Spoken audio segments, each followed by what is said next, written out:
Yeah. The joys of life. Yes. Hello. This is the newsstreamingnetwork.com, WGSN-DB Going Solo Network Radio, TV, and podcast number one singles talk network. And this is Let's Talk Dating with Christine and Barry. Hi, Barry. Hi, Christine. So So, today we're going to talk about how mature are your emotions. I love this title because isn't that an interesting thing to do a self inventory about how grown up are you chronologically okay, but emotionally, mentally, physically. But today we're going to talk about your emotions. yeah, which can be very relevant in relationships, funnily enough. I would think so. I would think so.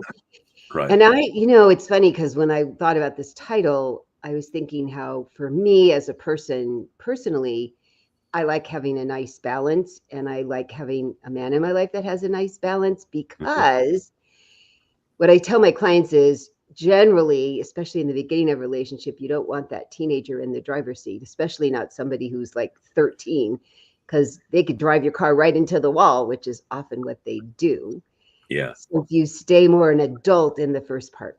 And certainly there are times when often the playful side can feel younger. It can feel more teenagerish. If you're playful, if you're playing a game together or you're just teasing with each other, or certainly in bed, it's really kind of fun to bring out playful sides. It's fun to Right. laugh. And I think a lot of people can't always. I have a girlfriend that effortlessly can do this as a very grown up place. Lots of us need to kind of revert to a younger place when we want to be more playful, more lighthearted.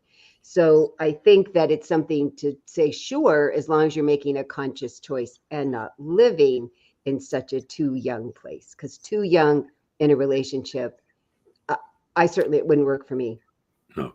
And the thing is, I mean, the way to differentiate in a very simple term is really to shift from childish to childlike. Because childish means acting like a kid, but not in a good way. Childlike is to include the innocence and the playfulness at that level.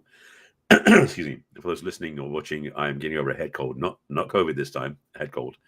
But it may interrupt my ability to speak clearly, so bear with me. Um, and so the thing about this for me that's so important is, and it's interesting because we don't grow up emotionally necessarily the same way we do physically or mentally for that matter.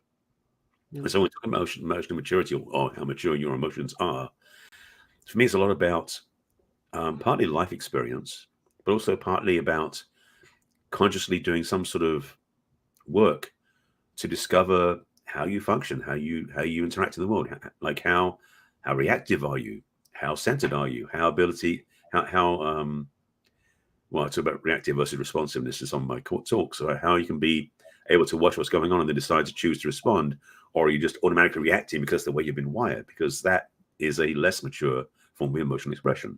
So there's a lot to this. Very much. And as we talk a lot of times, it has a lot, can have a lot to do with how you were raised. Hmm. Were you allowed to have every emotion all the time, no matter what? Were your emotions stifled? Were you told that was a bad emotion, that was a good emotion, even if it was something that felt really true? And so, where are you now in your growth of that? Have you been able to grow those parts of you up so that you're not still living by your parents' rules? And I'm not saying you throw out your parents' rules. I say you say, yeah, that still fits me. Or, yeah, no, it doesn't fit me at all. And I'm going to now have a new rule for how I deal with my emotions. Because when we just come from our emotions all the time unfiltered, I lived with that with a mom. It's hard. It's hard. I mean, when she was excited, it was great. And when she was upset, it was hard. Right, And it wasn't like she was bipolar or anything. She was just very expressive about her emotions because of the way she was raised. right. So I'm much more moderation. I have moderation in the way that I express things, just works best for me. And I can get pretty excited. I tell people I'd like to live between a 3 and a 7. I don't need 10s because zeros are really hard. The big swings don't work for me. So I like having more of a smaller range for me personally.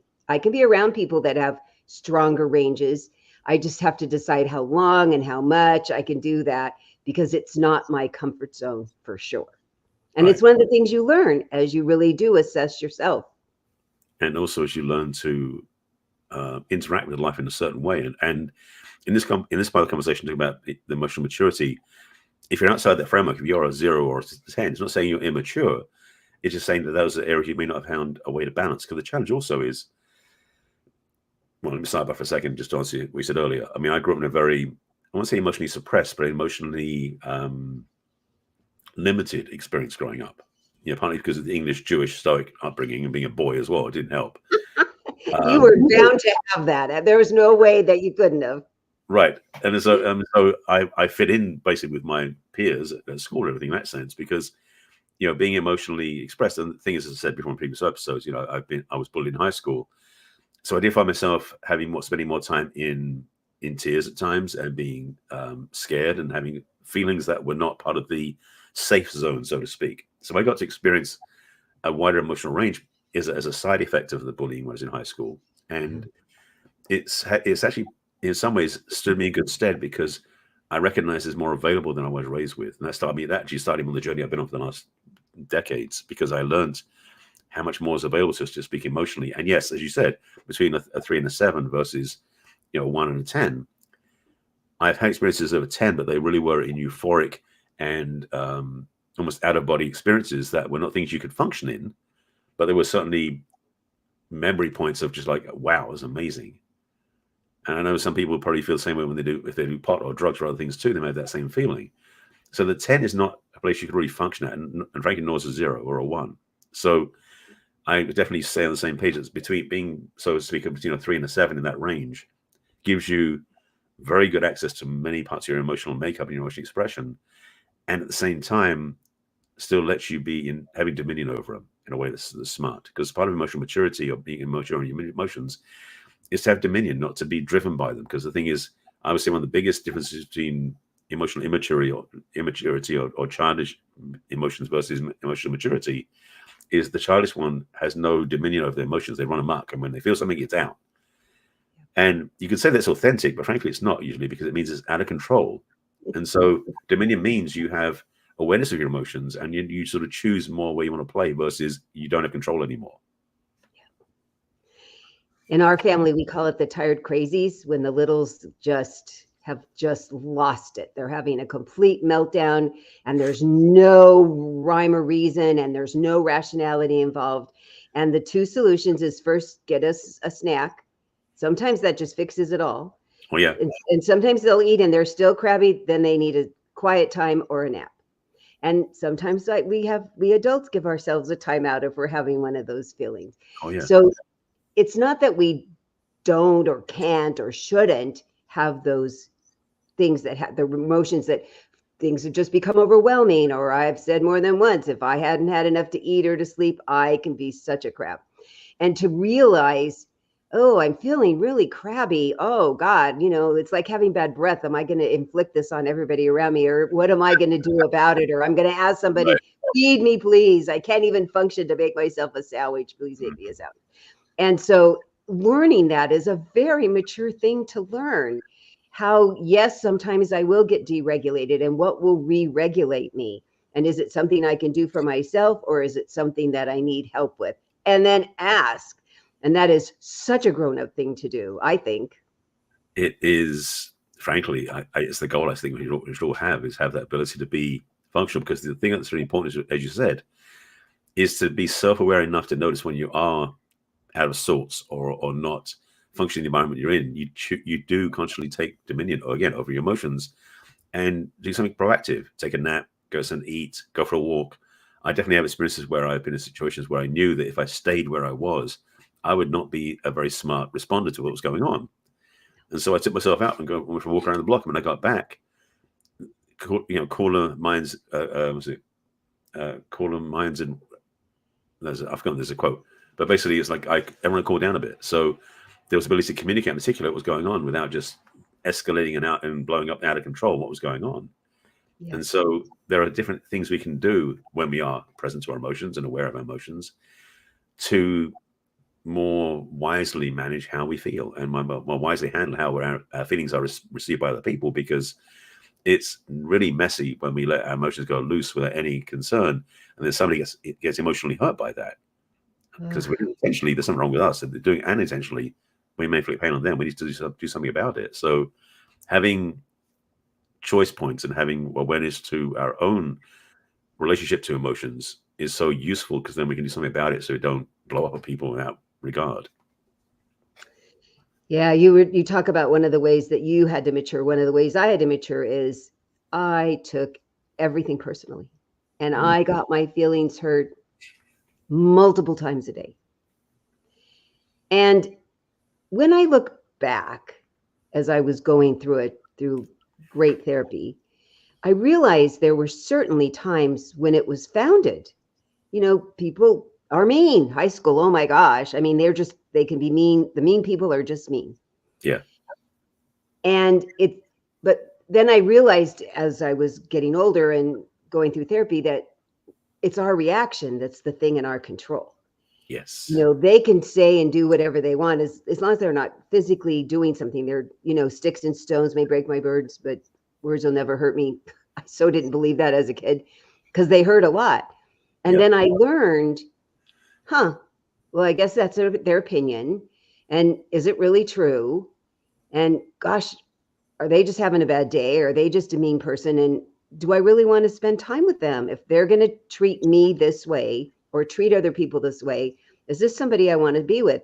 But I'll tell you, I did not learn that until I was well into my 30s and got better at it into my 40s. It was not something I did. So I'm getting ready to go to my class reunion in a couple of weeks. Oh, fun. And I've been to every one.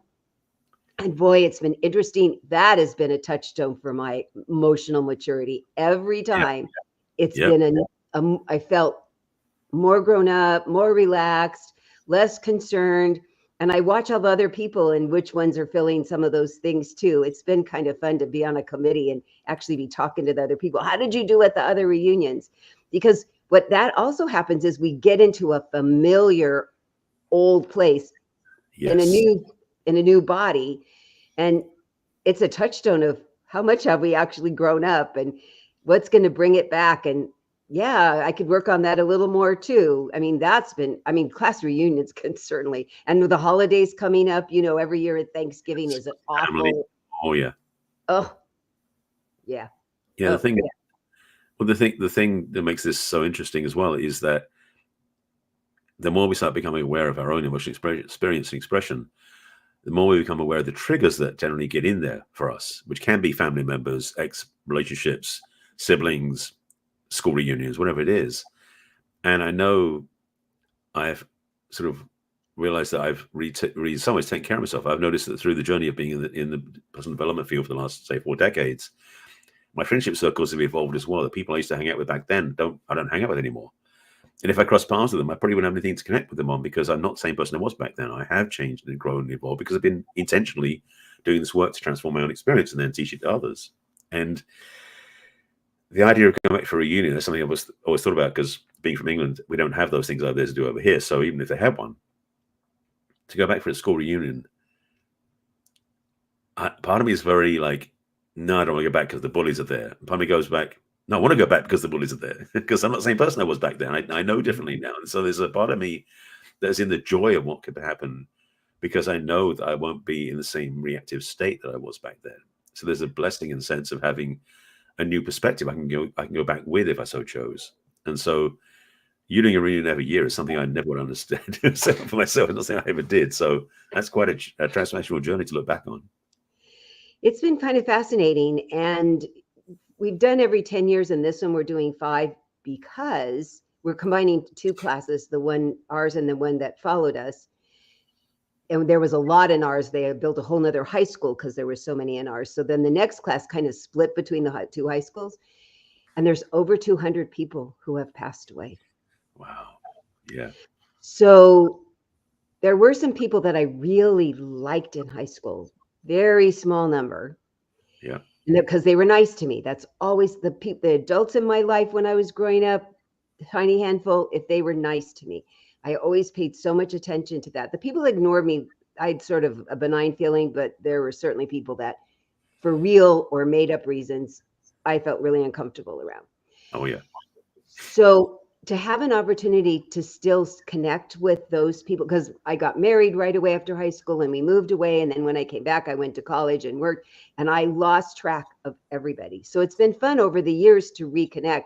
And this year it feels even more important to connect with the people, that few little handful of people who I really liked, to just how you doing and what's going on. Because the other thing I found, because I'm the person putting together this board with over 200 faces, that these are their graduation pictures I'm cutting out. Yeah. And you look at these fresh faces that had their whole life ahead of them. And I thought, I just say little things about, I hope that you found love. I hope you found success. I hope you felt satisfaction. I hope there were things in your life that made you feel really good as I'm cutting them. I mean, it was weird how it just kept happening. And I kept thinking, that's what I want. I want to feel this way about me, that I found love, I found satisfaction, I found good things in my life. I've learned, I've grown. And, there are touchstones as you have now gone past probably what the middle of our life is. And now we're going to have less years on the other side. Right. To say, how has it been? And what do I want more? And I think it gives us even more incentive to say, in my emotional life, what's going to make me feel my best inside of me and in my personal relationships, in my friendships, in my business relationships, whether you're working or just dealing with other people in business. It's certainly given me even more to go, I'm going to pay even more attention if I could, right? I think you and I pay so much attention already. True, we do. Yeah, that's the thing as well, is we don't know how long we've got. We don't know how long the people around us have got too. So to have that sense of getting over whatever's in the way is a good choice, frankly, because those people we really value being around carry resentments against them for months, years, decades, when they may not be around for the rest of their life, or we may not be around. It's not worth the pain and suffering to do that. And there's a challenge is that, reactivity versus responsiveness so different. And I know clearly how little I knew about responsiveness when I was younger, but I certainly learned how to react, or I should say avoid and shut down, because that was my reaction mode. Yeah. And so as an adult, being around people who have that same energetic, who are, let's say bombastic is not my word, but have that bullying energy about them, because I know it's not about me, it's about them. I have much more freedom, basically. I mean, my responsibility basically is to almost have a dance with them, because I know what they're up to. And it's not about me. And I just go, oh, this is fun. Versus before, it was always about me. So I felt more, suffering and all that crap that I kept throwing at myself. So the change is transformational. And mine too. I would try to nice them out of being mean to me or having me feel hurt. And it very seldom worked. I would just exhaust myself trying to nice them out of being a grouchy or mean, or even if, everybody gets to be in a bad mood now and then. And I thought it's my personal responsibility to have them feel better, even if they're having a bad day. Well, now when I get a cashier or somebody who seems grouchy and I go, you must be having a really bad day. You must have had grouchy customers. And often they'll just go, yeah. So I'm thinking, I don't need to nice them out of it. I can acknowledge where they are. And I had an Uber driver yesterday. He was in a grouchy mood. And I said, wow, you're in a grouchy, did you have a bad customer or something? No. And I went, okay, it's only a 10-minute drive. I think we're not going to have a big conversation. And I would much rather chat. I chatted with the guy in the morning who brought me home. And then I had a guy take me back to my car thing. And it was okay. It's okay. And I couldn't have given myself that kind of permission when I was way younger at all. Oh, yeah. That's the thing about maturity, is that, frankly, life does give us opportunities to change and grow, which is natural. But when we do it intentionally, we can accelerate the process and become much more capable, much more able to be less caught up in the maelstrom of emotionality, and we can be more able to just function. So we can talk about that more after the break, of course. Yeah, I figured when we get back from the break, we're going to talk about how you test where you are on the scale, and then what to do about it if you'd like to be more emotionally mature. Indeed. So we'll talk to you after the break. See you in a second.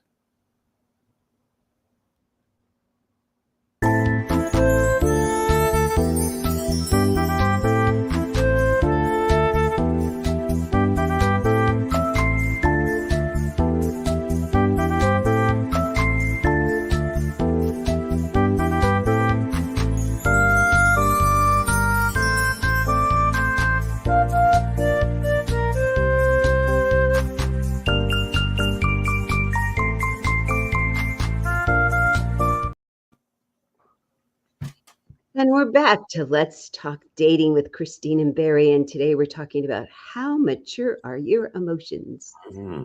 Yeah, such a fun topic. It really is. I think it is really.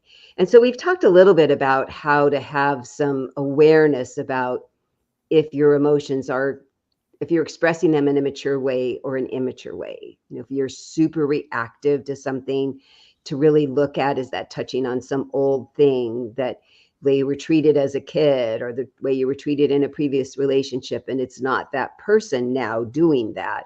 Right. And why are you reacting so strongly, and what control do you have over that, how you react, and then how another person's treating you. So if you have a big strong reaction that feels uncomfortable, sad, mad, angry, frustrated, resentful, I think that usually that could come from a pretty immature place. What's been your experience, Barry? I would say I agree with that totally. The thing is, since this show is mostly about dating and relationships and putting this in context, is that if you're in a relationship with somebody or you're dating somebody and you discover a more reactive party sort of show out of the blue, that's a clue. The fact how it showed up isn't about them. It's about something you didn't yet face or deal with or resolve when you were younger. And we unfortunately, or fortunately, look at it as adults, carry a lot of unconscious wiring and programming in ourselves. We talked about this before about how much of our unconscious mind runs the show.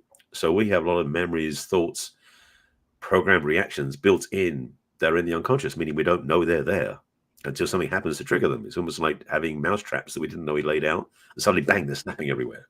It's that sort of feeling, And so recognizing that, first of all, recognizing that when something shows up, we don't have to let it out. So like we can catch it in mid-yell sort of thing. And it can even be as simple, especially when you've done it for the first time or second time, that you feel it come up and it's almost past your lips before you can stop it. And say, well, hang on a second. My apologies. There was something that came up that I need to deal with this in my own process, my own experience, my own history. See, let me take 5 minutes. I'll come back and talk to you later, whatever that is. We can actually take ownership in the moment if we're being reactive without realizing it, to catch ourselves and save our date, partner, whoever, from the arrows we're throwing out. They're going to stab them to death. And we say, let me do something about that. And so the thing is, one of the gifts that this work is that the self-awareness becomes much more tuned in and responsive, so that we're not on automatic pilot and we're not just throwing out upset and insult other people because the way we're wired, which is really immature. Oh, I love the mousetrap because it is very startling, especially if it's something you haven't thought of in a long time and it felt really normal in a past relationship with your family or another person that you were in love with. It feels so normal when you're in the middle of it, even when it's not a good thing for you. And so now when you're doing it again, it'll come out like it's normal again. And when you have more conscious about it, you'll go, whoa, I'm hearing it with new ears. I'm seeing it with a new awareness. And one of the things when you were talking about how nice you were about, could I excuse myself? I had a client, a couple, and they were just very voluptuous kind of people. They were kind of loud. It's how they were. They got along really well in lots of ways, but there were a couple things that had now come up from old things. And so we came up with an agreement that I've never done with anybody else since, but it sure worked for them. I really need to say this, and please don't listen to the tone of my voice while I'm saying this, because I don't mean it with the tone of my voice, but I don't know how to say it any other way yet. I was like, yes, could you do that? And they went, I could do that. And they said it was really helpful because they couldn't switch the tone of voice right away, but they had enough awareness and they had this agreement that the other person goes, I'm not going to listen to the tone of voice. I'm going to listen to the words. And they came back and they said it really worked for them. Oh yeah. There's actually, that reminds me of a couple of people I know from years ago now, but they were facilitators a seminar organization that I was involved with. And I remember they said this thing back then, this was when they stood together, about how the goal they decided before they ever got into an argument was, if we get to an argument, the first person who says I love you wins. It's kind of done as a joke, but it's true. And so what happened was they get this big argument about this and now they start with the dishwasher or something else and upset about this and that and the other. And then one of them just stops and goes, and I love you. And we just stopped dead in the tracks. And I mean, it was a power because it was a pattern interrupt basically, but it really saved their relationship in a lot of ways because it stopped them getting out of hand, out of control, and having the emotionality overwhelm them.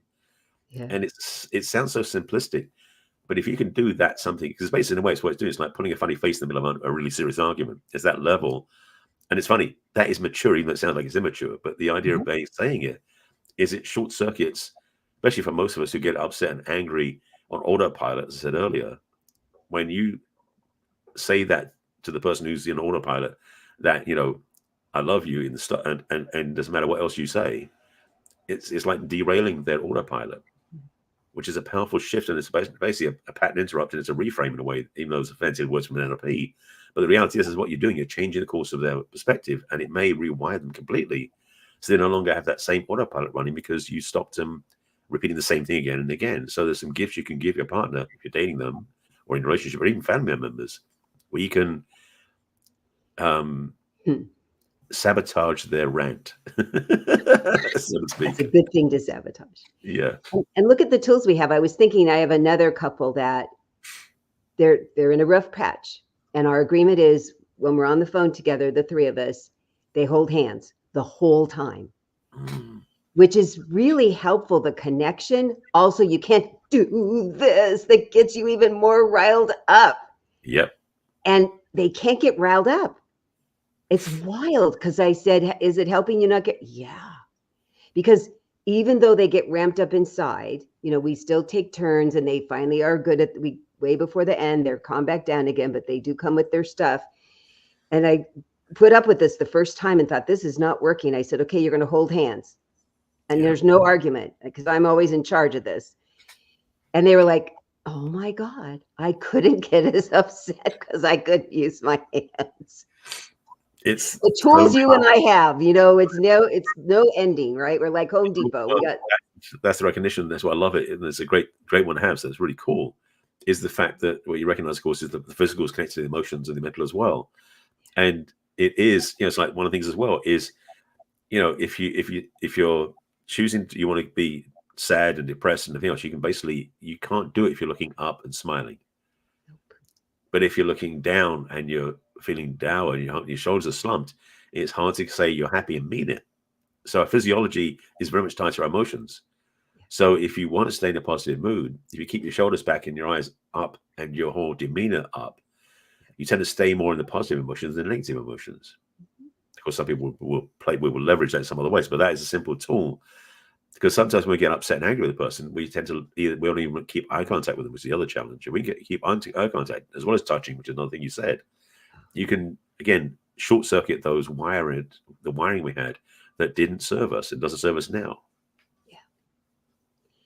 So I can hear people listening to this going, does that mean I'm supposed to deny my emotions? Never. No, not at all. We'd like you to wholly feel them in a more grown-up, mature way.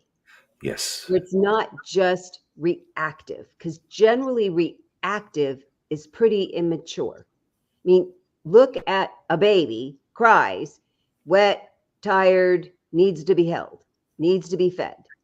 A 2-year-old who's now learning they might have an opinion and they think about everything is going to be very reactive about lots of things. Yeah. And it's really appropriate for them to do that because they don't have any other way. What our goal is to teach you if you look at a feeling wheel, there's so many different feelings, different gradations. And to catch yourself when you're in the lower part of, that's really irritating me, or I'm a little frustrated, before you allow it to get to rage, because that's really immature to just go directly to rage. Or it's immature not to talk about it before you get to rage. So to grow up your emotions, it gives you a chance to notice, this is bothering me. Is it something about me? Do I need food or rest? No, this thing this person's doing. And how do I explain to them, this is why it's bothering me? Yes. And then whether or not you need them to do something different, sometimes you just need to go, this bothers me. But sometimes you say, I need you to do something different. And what do you think you'll do about that? I mean, that's where you come from a very mature place with your emotions. It absolutely is the way, because there's I mean, self-awareness, we talk about this all the time. It's so key that you've got to be able to notice how you're feeling, what's going on inside yourself, so you can then choose what you do with that. Because the thing is about emotional maturity is also, you don't let your emotions run the show. You run not so much you run your emotions, but you have dominion over them again. So you get to choose what you want to do. And once we get another piece we haven't talked about so much yet is if you're on the receiving end of this, if your partner's the one's getting upset, blowing up, doing these other things, it might be a defining moment for the relationship, just to put that out the way, because sometimes that is the reason you don't want to be with this person, because they don't have any maturity about their own emotional expression, which is not saying it's right or wrong, just that's what it is. But if you're in a relationship where the goal of the relationship is to go deeper and you have this come up and you both are committed to the relationship, then the challenge is when somebody's upset, it's not your job to facilitate them. Even as much as we're telling you what you can do for yourself, don't apply that to somebody else, because you're probably not a trained therapist. And secondly, it's going to change the dynamic of the relationship in a negative way. The best thing you can do if you're in that situation, like I said earlier, about if you're finding yourself upset, to go take a walk and do something else, is if you're on the receiving end. Yes, you can say, I love you, it might work, it might not. But do something that can interrupt their pattern by doing something that takes care of you. So you're not combating them or trying to knock them down or beat them up or be better than them. You're choosing to take care of yourself. And it might mean, I need to take a walk. I'll come back and talk to you in 10 minutes. Now, they might still keep seething about their upset. But what tends to happen, though, is the pressure starts to come down because it's already been being vented out. And in your absence, the emotions can still come out, but they don't do anything with them. They just sort of, like letting the valve of a pressure cooker, starts to dissipate the steam. Same thing is true. So one option can be, and there's other options too, is to take a break and to simply regroup and to be, not to be a coward or to walk away, but to simply take care of yourself and to recenter yourself. Because the other part also, if you're invested in a relationship with somebody and you have a deep connection with them and they're getting upset and blowing about out of all recognition, you have the choice point of recognizing why you're there. And the challenge is you tend to get swept up in their emotionality. So the key is, can you get back to being centered again? Because the one thing you can do as a loving partner is stay centered for them. Oh, yeah. It's certainly a challenge if there aren't any grown-ups in the room at the time that they're having a fight. It's really a challenge. So while Barry tends to his nose, I'm going to tell the story that I've told, but it's been a while. That my husband, people would say, what's it like to be married to a dating coach? And he'd say, oh, it's really interesting. And he said, but there's times I don't know what to say. I just don't know what to say. And he'd say so many right things. And I'd go, that was a really good thing to say. And he said, I don't know what I said. So he said, why don't you write it down for me? And I was all for that. So I'd say, if you say this, if I say this, then you say that. And if you say, and so I wrote it all, typed it all out. I gave it to him. He made it small and he laminated it and he stuck it in his wallet. And he'd show it to all his friends. Wow. Which I'm not sure all their wives would want the same thing said, but it was nice to have the ideas or something you would like me to say. And there were times when he'd get it out and he'd read it and it would make me feel better. It was just lovely. It worked so well until one day he came home. And to this day, I don't remember what I was so mad about something, I'm sure totally unreasonable. I mean, I was so mad. It must have been really unreasonable. Yeah. And he walks in the door and I start in. And he had not the greatest day either. So he's a back. And so we're standing there. And I said, you get that goddamn list out of your wallet. You need to read it to me right now at the top of my lungs. So he gets it out and he's reading it. And I'm sitting and all of a sudden I couldn't stop. I started laughing. Yep. And he looked at me and went, what? What's going on? I go, I feel better. I have to think about it for a minute. I know. I'm still really upset. And this isn't really the right way to do it, but you're reading me from the list. And my inside's going, he cares. Look at, he's reading the words. We don't care how he's saying it. He's reading the words. Yep. He's like, oh my God. It was just the act of getting it out and reading it, even though both of us were there was no coach. She had left town. It was great. It fixed it. So to come up with something that, like the I love you or the holding hands or the list, that can diffuse it. I mean, I went from really upset to not upset at all. It went away. It was wild, Barry. I was so fascinated. Well, the thing I love about that is it's an automatic diffuser that you basically set up for yourselves in Yeah. like in case of emergency, pull out the card sort of thing. But that's a great idea to have some tools that you've committed to and agreed to with each other. I know another one that I've heard about before is they talk about I can't remember the name of the thing. It may be called the love box or the marriage box. And basically what happens is on the wedding night, the couple gets this box that they have together. And the goal is that they put things they love in the box, so things they appreciate about each other and they love about each other.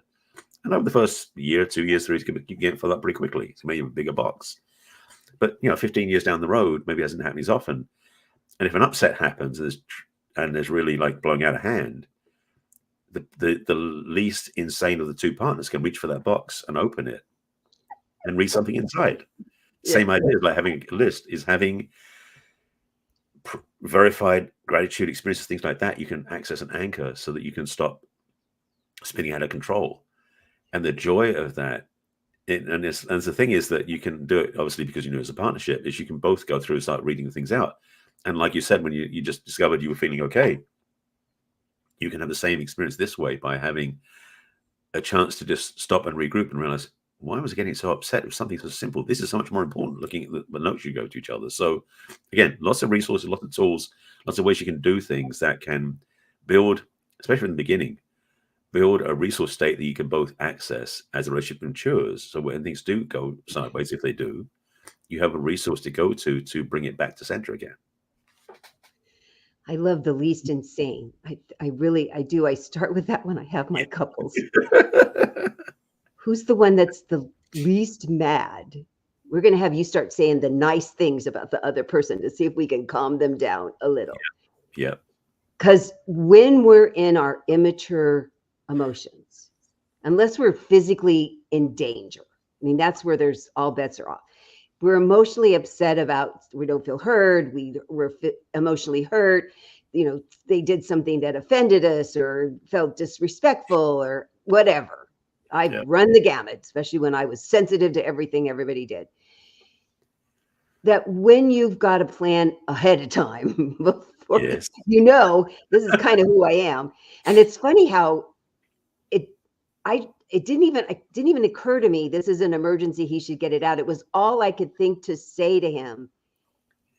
And somehow I just knew, because we had done it for so long. I mean, it'd really been going on for quite a while, that we'd had this lovely list in his wallet that had never had this big of a thing before, that it just popped up. So that's why I love that you have a box that you've now been working on for a while.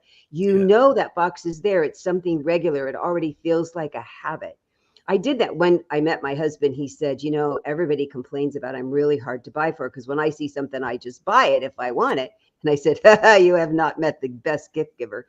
And so one year for Valentine's Day, I filled a box with all sorts of phrases that I loved about him. And it was interesting to pull it out when we were happy and when we weren't so happy. It was a nice thing to have, but I love starting it from the beginning of your relationship, because it was a couple years in when I did that. And I still have it, which is, when you're feeling good, come up with the plans. Yes. You can't come up with a plan in the middle of the fight. I would have never thought of it in the middle of that big fight, ever. Right. Say nice things to me. I would have never thought. Because remember, there was no coach in the room at that point. Exactly. And that's the thing, is even for us who both are coaches and experts in all this stuff, doesn't mean we can be emotionally mature the whole time at all. I mean, I don't think anybody on the planet is, frankly. So when stuff happens, the best, and I'm not perfect at this by any means, but yes, to have some pre-designed, pre-created, pre-built resources to go to when I don't have the wherewithal to create them, so I can then lean into them and then go, oh, I never remember. It's like, it's a selfish act in a way, because it gets back to our sanity, but so does our partner, which is ideal.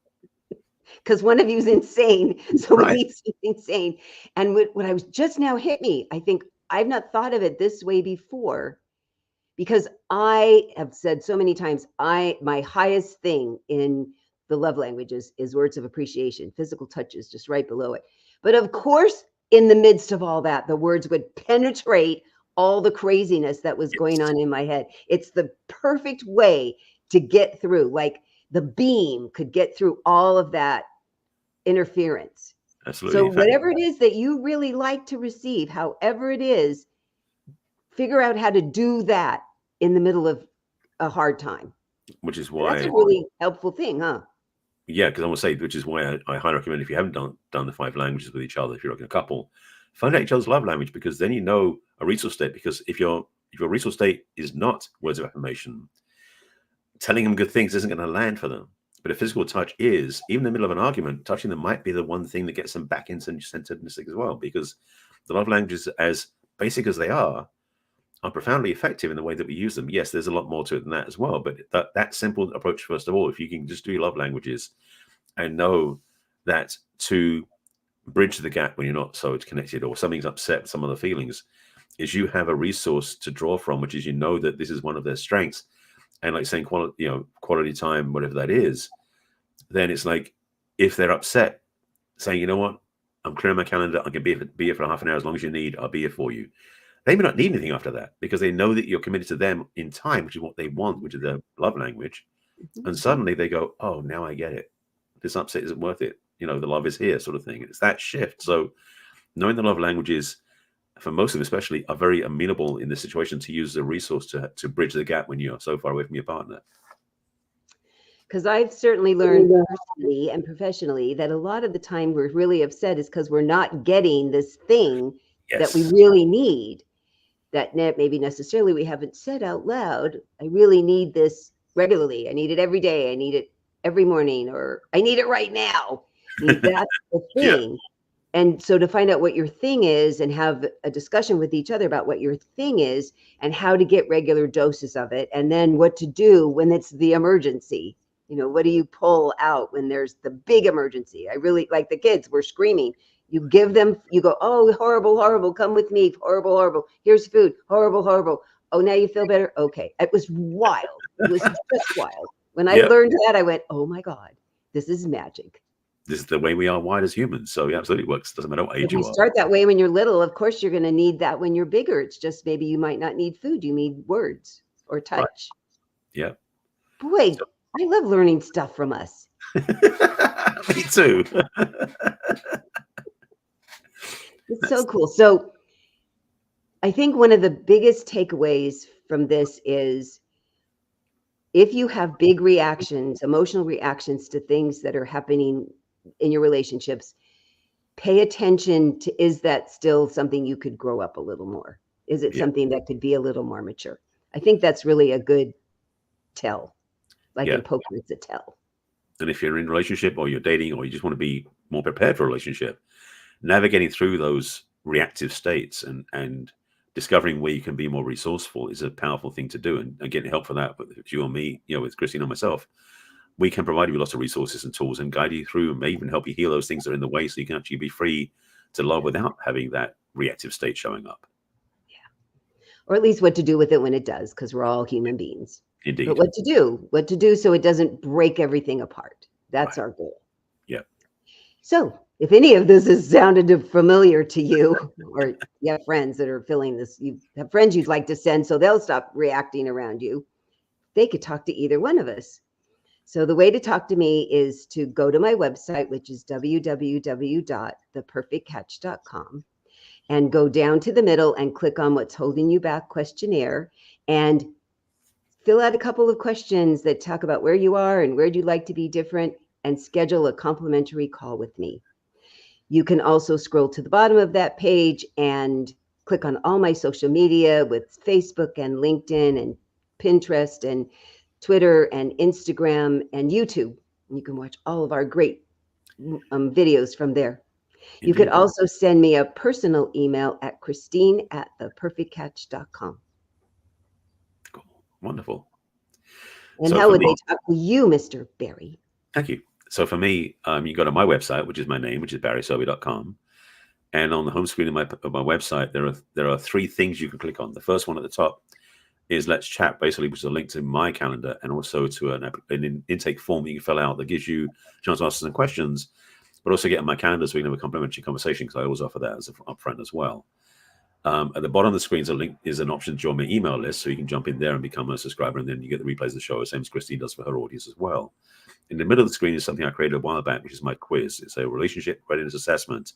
So you can click on the button there, or you can go to the link directly, which is barryselby.com/quiz. And that will take you to the relationship readiness assessment. It's about 30, it's 30 something, I forgot the number exactly. But it's basically between 30 and 40 questions that will answer questions about where you are, where you were, where you want to go, and what's in the way. And there's some clarity. And with that, it's also an invitation to have a session with me, because it's likely to stir up stuff for you, quite likely. And especially if you answer honestly, which I do recommend.